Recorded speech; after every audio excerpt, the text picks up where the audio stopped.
Mais aujourd'hui, c'est un temps de délivrance. Alléluia. Sinon, lorsque tu regardes la femme de Lot, elle est devenue quoi? Statue de quoi? De sel.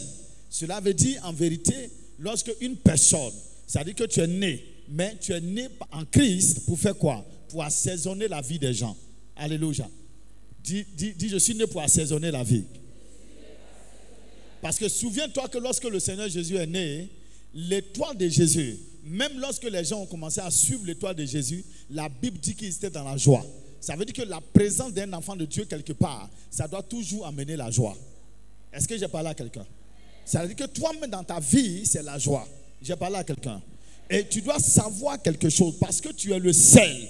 Logiquement, tout ce que tu fais, ça doit bouger. Tout ce que tu fais, ça doit marcher. C'est que tu ne comprends pas. Et il y a des jeunes filles, par exemple, elles sont aussi belles que tout. Mais en réalité, quand on te dit que leur grâce est partie, quand on te dit que ce qui faisait le goût là n'est plus, en réalité, elles ont vendu le sel qui est en elles. Parce que c'est le sel là qui a la capacité de retenir quelqu'un.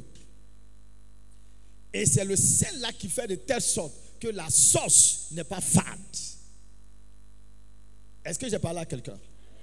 C'est-à-dire, arrivé à un certain moment de ta vie, tu commences à être fade. Pourquoi? Parce que le sel qui était en toi est sorti. Lorsqu'il y a le sel en toi, tout ce que tu vas faire, tu vas voir que même si ce n'est pas grand, mais à chaque fois les gens vont trouver que tu as quelque chose que les autres n'ont pas. Les gens vont trouver qu'il y a quelque chose en toi que les autres n'ont pas. Mais c'est pour ça que Dieu a utilisé le sel. Le sel dans ta vie, là, non seulement c'est pour assaisonner toi-même ta propre vie, pour ne pas que ta vie soit fade, mais à chaque instant, lorsque le sel va quitter, tu vas voir que ta vie, là, c'est bizarre. Et tout ce que tu fais, ça ne marche pas. Et partout où tu mets les pieds, tu vas te rendre compte qu'on va choisir toujours des personnes et toi on va te laisser derrière. Parce qu'en réalité ta vie n'apporte rien. Or lorsqu'il y a le sel en toi, de la même manière qu'on ne peut pas faire écoutez-moi, même quelqu'un quand on dit non, il ne faut pas manger sel, tu vois parfois il n'est pas à l'aise. Je suis allé chez un oncle une année, il ne mange pas sel. Sa nourriture là, dès que j'ai pris, elle mis dans ma bouche. Ouais. Alléluia. Et la vie d'une personne, c'est ainsi. Lorsqu'il n'y a pas le sel en toi, c'est pour ça que notre Seigneur Jésus dit, nous sommes le sel de la terre. Et il dit, mais si le sel a perd sa saveur, la saveur là c'est quoi? Le goût. Si le sel là s'en va, ça veut dire en réalité en toi, il y a quelque chose qui fait qu'on te dit tu es bien. Il y a quelque chose qui fait qu'on te dit tu es intéressant. Il y a quelque chose qui fait que lorsque tu es quelque part, on dit non, quand tu parles, on veut seulement t'écouter. Ta présence seulement apporte quelque chose de bon dans notre vie. Mais lorsque le sel n'est plus là, tu ne ressembles à rien. Est-ce que j'ai parlé à quelqu'un?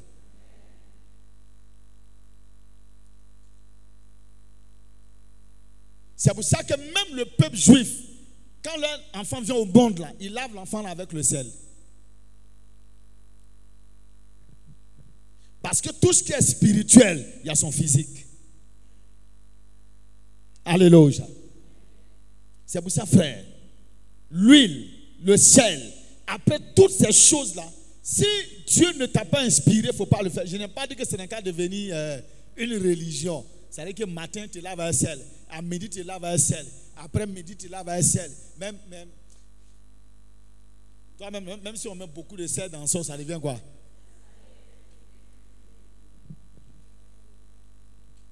On ne t'a pas dit ça. Alléluia. Regarde dans le livre de Matthieu plutôt. Matthieu. Est-ce qu'on peut aller vite? Matthieu 5, le verset 13. Oui. Je lis la parole de Dieu. Oui. Vous êtes le sel de la terre. Celui qui est en train de parler là, c'est notre Seigneur Jésus-Christ. Et je te dis que par la grâce de Dieu, il va y avoir un dimanche où je vais commencer à t'enseigner.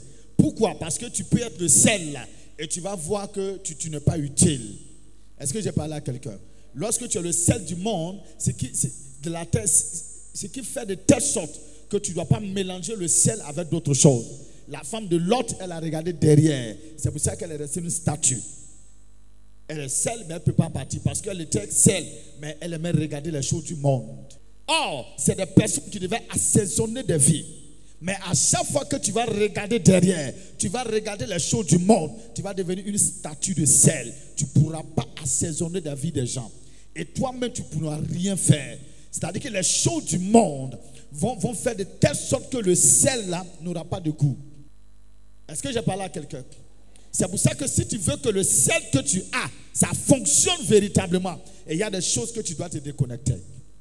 Est-ce qu'on est d'accord? C'est pour ça que le Seigneur Jésus est en train de nous dire ici, il dit, mais vous êtes le sel de la terre. Continue. Mais si le sel perd sa saveur. Il dit, mais si le sel perd sa saveur, écoute-moi, le sel peut perdre sa saveur comment? C'est-à-dire que le sel va perdre goût là, comment? Il faut m'expliquer. Il dit, mais si le sel là perd sa saveur, non seulement on va se moquer de toi, tu as du sel, mais on va rire de toi parce que tu n'as plus de goût. Tu as du sel là, mais on va se moquer de toi. Tu as du sel parce que, écoutez-moi, tu perds quelque chose. Or, Jésus, notre Seigneur, nous dit, nous, ses enfants, nous sommes le sel du monde. Ça veut dire que logiquement, nous devons assaisonner la vie des gens. Maintenant, si nous devons assaisonner la vie des gens, c'est que nous-mêmes, notre vie est assaisonnée. Est-ce que j'ai parlé à quelqu'un? C'est que ta vie est assaisonnée. Si ta vie n'est pas assaisonnée, c'est que tu es en train de dire là, c'est du mensonge. C'est pour ça que moi, je n'aime pas les choses, on fait... Non.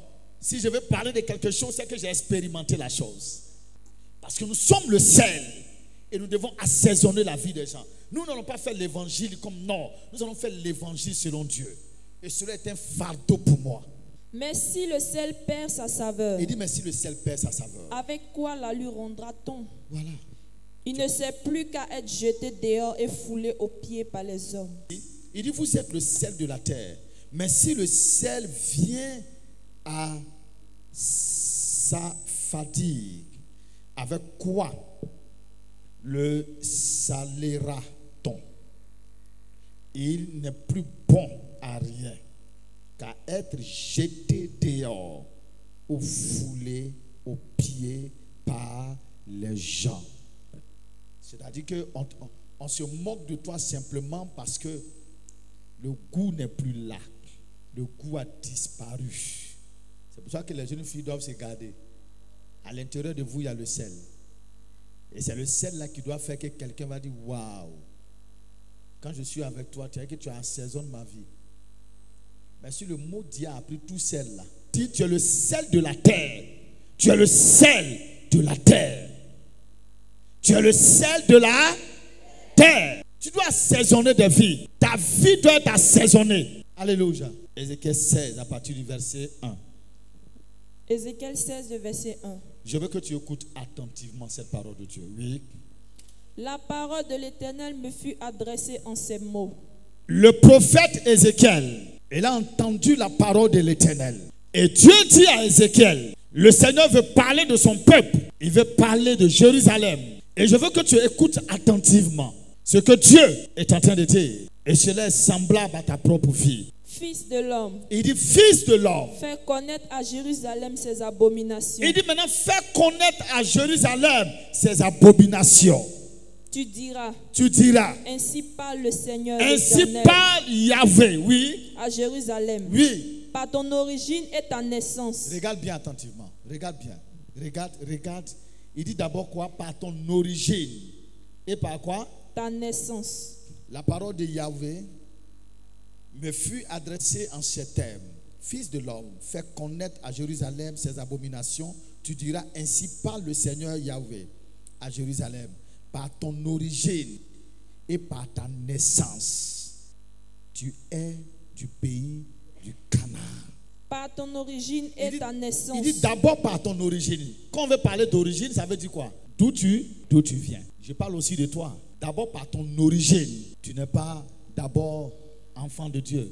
Il a fait de toi enfant. Mais par ton origine, tu viens d'abord de quelque part. Est-ce que j'ai parlé à quelqu'un? Donc, il est en train de te révéler que dans l'origine, là, d'abord, où tu es quitté. Il dit, mais par ton origine, là où tu es sorti. Ici, il y a des personnes qui sont sorties des familles où des gens adorent des fétiches, où des gens adorent l'eau, où des gens adorent des pierres, où des gens même parlent avec des esprits impurs. Vous êtes sortis de là. Et Dieu te dit, par ton origine. C'est pour ça que quand tu es assis là, il faut savoir d'abord où tu es quitté. Et c'est de là où tu es quitté là, parfois qui te crée des problèmes. Dieu, lorsqu'il t'envoie sur la terre, lui, il veut t'élever. Il veut aller avec toi. Mais à cause de la malédiction que tu as héritée des parents, par rapport à l'adoration, au fétichisme. Et toi-même, il fut un temps, avant même que tu ne sois aussi dans la maison de Dieu, ces esprits-là même te poussaient à injurier des serviteurs de Dieu, à injurier l'œuvre de Dieu, à dire même que Dieu n'est pas vrai. La malédiction est véritablement là. Lis avec moi la parole de Dieu. Par ton origine et ta naissance, Par ton origine et ta naissance. tu es du pays de Canaan. Ton père était un Amoréen. Il dit ton père était quoi? Un Amoréen. Un Amoréen, oui. Et ta mère une Étienne. Ta mère était Étienne. Ça veut dire quoi? C'était des païens. Donc Dieu est en train de rappeler à Jérusalem. C'est moi je t'ai pris, mais écoutez-moi. Là qui est devenu la maison du peuple de Dieu là, c'était d'abord pour les païens. C'est pour ça qu'il dit à Jérusalem, écoute-moi, ton origine là, je vais te révéler là où tu es sorti. C'est pour ça qu'il y a des personnes qui peuvent venir à la consultation prophétique et puis je vais te dire où ton mal quitte. Parce qu'en réalité, c'est d'où tu viens. Est-ce que j'ai parlé à quelqu'un? Donc, il est en train de dire ici, il dit, tes parents là sont des païens. Ils ont adoré d'autres dieux. Continue de lire la Bible. À ta naissance, Il dit, à ta naissance. au jour où tu naquis, Oui. ton nombril n'a pas été coupé. Ça veut dire quoi? Ça veut dire que tu ne t'es pas déconnecté. Ils ne t'ont pas coupé non plus. Premièrement. Oui. Tu n'as pas été lavé dans l'eau pour être Tu purifié. n'as pas été lavé dans l'eau pour être purifié. Tu Oui. n'as pas été frotté avec du sel. Tu n'as pas été frotté avec quoi? Du sel. Tu n'as pas été frotté avec du sel. Et lorsque tu observes, il est en train de dire ici que Jérusalem, parce que ces choses-là ne sont pas manifestées dans ta vie, mais moi, Dieu, j'ai eu compassion de toi. Je suis venu te prendre et faire de toi ma femme. Parce que Dieu est le mari. Et il est en train de dire ici à Jérusalem, il dit, pendant là où tu te trouves là, tu étais toujours lié au fétiche. Et on ne t'a pas lavé avec le sel. On ne t'a pas frotté avec le sel pour ôter la malédiction, pour arracher la malédiction. Mais lorsque tu continues de lire, tu vas voir que quelque part il a dit, Jérusalem est repartie encore vers ses abominations. Est repartie encore vers des faux dieux. Est-ce que je peux parler à quelqu'un? C'est pour ça, frères et sœurs. Et il y a des malédictions qui sont sur ta vie parce que simplement, là où tu es sorti là, il y a des moments où ces esprits-là même peuvent te donner des rêves. Ces esprits-là peuvent te ramener en arrière. La malédiction qui est sur ta vie doit être brisée. C'est pour ça que lorsque tu observes le prophète Élisée, lorsque les gens ont vu que la source de Jéricho, l'eau qui était là, était amère. Mais pourquoi l'eau était amère? À cause de la malédiction que Josué a déclarée. Donc la malédiction était là. Parce que Josué avait déclaré une malédiction lorsqu'ils sont rentrés dans la ville. Alors tout ce qui s'est passé là-bas était frappé de la malédiction. Et qu'est-ce que le prophète Élisée a fait? Il a simplement pris le sel pour mettre à la source. Et la Bible te dit que l'eau est devenue quoi? Pure. Est-ce que j'ai parlé à quelqu'un? C'est pour ça qu'il y a des personnes ici. Non seulement tu es né dans le monde spirituel, on ne t'a point frotté avec le sel. Les gens t'ont dit que le sel là, il faut prendre pour manger. Mais qui a créé sel là? Pourquoi est-ce que le sel vient simplement pour donner un goût à la sauce? Vient pour donner un goût. Et pourquoi est-ce que notre Seigneur Jésus dit, vous êtes le sel de la terre? Pourquoi? C'est 19. Les gens de la ville dirent à Élisée. Les gens de la ville dirent à Élisée. Voici. Voici. Le séjour de la ville est bon. Le séjour de la ville est bon. Comme le voit mon Seigneur. C'est comme avocatier ici. Le séjour de la ville est quoi? C'est bon. Mais les barons ont gâté le coin. Simplement, Donc, il faut des actions prophétiques. Il y a des villages où tu entres.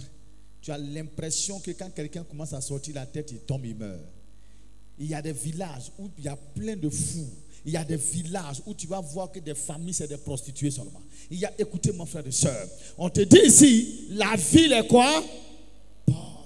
C'est comme la France, c'est comme les États-Unis. La ville est quoi? Bonne, mais en bas. Est-ce que j'ai parlé à quelqu'un? Il te dit ici, la ville est bonne. Le visage de la sœur est bien. On a vu tout à l'heure, Jésus dit, nous sommes le sel de la terre.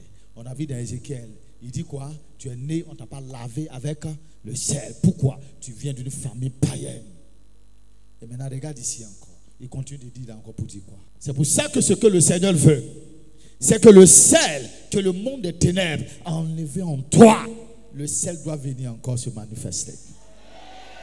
Elle doit encore se manifester. Parce que toi-même, tu sais que ton visage, tu sais que tout va, mais tu sais qu'à l'intérieur de toi, il y a quelque chose qui fait, il y a quelque chose qui te manque, il y a quelque chose qui n'est pas là. Le goût a disparu. Tu gagnes un travail, ça quitte dans ta main. Alléluia. La source là, et il y a des moments toi-même tu ne comprends pas. À chaque fois tu es couché, il y a des esprits. Quand tu entends, il y a des esprits. Écoute-moi attentivement. Tu sors d'une famille, c'est pour ça que ta vie de prière, et puis quelqu'un qui, écoutez, qui a prié, qui a une famille, ils ont prié, vous n'êtes pas la même chose. Il ne faut pas dire que mais pourquoi la vie de l'autre n'est pas comme ça, et puis pour moi n'est pas comme ça. Tu ne sais pas si sa grand-mère l'a intercédé beaucoup. Il faut t'asseoir. Mais nous, on sait d'où on vient. C'est pour ça qu'on est en train de prier. Ratapaya, rataya, mayata, rata. Parce qu'on ne veut pas. Hey, la Bible te dit que tu es né, non seulement tu es né pour régner, parce que tu es le sel du monde, le sel de la terre. Mais regarde ta vie. Tu ne peux même pas assaisonner la vie du voisin. Normalement, quand tu assaisonnes la vie du voisin, ça veut dire quoi? Ça veut dire quand le voisin passe, il doit dire, ceux-là, ils viennent tout. Ils sont quel genre de chrétiens? Nous tous on fait même Jésus là. Et ça, ils ont quelque chose. Quand on dit que tu as quelque chose, c'est que tu es sur la bonne voie. Ça veut dire quand on dit que tu as quelque chose à part Jésus, c'est que tu es sur la bonne voie. Parce que toi, tu sais que tu as Jésus seulement. Mais quand les gens voient, parce qu'ils disent que bon, on voit les autres chrétiens, ils sont bizarres. Mais comment est-ce que lui fait? C'est ta vie de prière, ta vie de consécration. Parce que tu es né pour assaisonner ta vie. Mais si toi-même ta vie n'est pas assaisonnée. Le séjour de la ville est bon comme le le voit mon séjour de Seigneur. la ville est bon, oui. Mais les eaux sont mauvaises. Les eaux sont mauvaises. Et le pays est stérile. Le pays est quoi? Stérile. Le pays est quoi? Stérile. Ça veut dire qu'il n'y a pas quoi? Il n'y a pas la joie. La stérilité. Tout ce qu'on fait ne marche pas. Il y a des quartiers où tu te trouves. Tout ce que tu vends, ça ne va pas devant, ça ne vient pas derrière. Est-ce que j'ai parlé à quelqu'un? Il y a des familles où tu te trouves là. Tu as l'impression que tout le monde est la même chose. Tout le monde.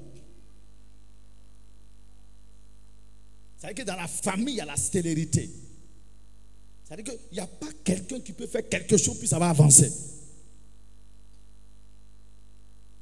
Mais quand tu peux regarder leur visage, mais tu es dans la famille, tous sont jolis. C'est pour ça qu'il y a des villages, il y a des gens, ils veulent marier une famille, ils vont te dire, mon enfant, il ne faut pas être dans cette famille-là. Parce que là-bas, tous ceux qui vont là, ça ne marche pas. Tu es d'accord avec moi? Ce soir, Dieu va t'aider. Je dis, Dieu va t'aider. Dieu va t'aider. Dieu va t'aider. Dieu va t'aider. Dieu va t'aider. Parce que tu es né pour réussir. Tu es né pour monter à une autre dimension. Tu es né pour devenir quelqu'un. Tu n'es pas né pour être en arrière. Tu es né pour prospérer. Tu es né pour marquer la différence dans ton quartier. Tu es né pour marquer la différence dans ta génération. Tu es né pour marquer une différence. Et personne ne pourra t'arrêter. Personne ne pourra t'arrêter. Lorsqu'il y a le sel en toi, tout ce que tu fais te réussit. Tout ce que tu fais. Il dit, apportez-moi un plat neuf. Apportez-moi un plat neuf. Et mettez-y du sel. Et mettez-y du sel. Et ils le lui apportèrent. Et ils ont apporté cela au prophète Élisée. Il alla vers la source des eaux Il alla vers la source des eaux. et il y jeta du sel Il jeta du sel. et dit, Et dit, ainsi parle l'Éternel, ainsi parle l'Éternel. j'assainis ces eaux. Écoute-moi. Tu n'as pas entendu ici lorsqu'il a jeté le sel. On n'a pas dit que l'Éternel dit à Élisée. Mais dès qu'il a jeté, il dit ainsi parle l'Éternel. Parce que le prophète devient la bouche de Dieu. Donc tout ce qu'il dit, Dieu l'accorde. Élisée est en train d'invoquer Dieu pour amener Dieu à intervenir là. Et c'est ce que je vais faire avec toi ce soir.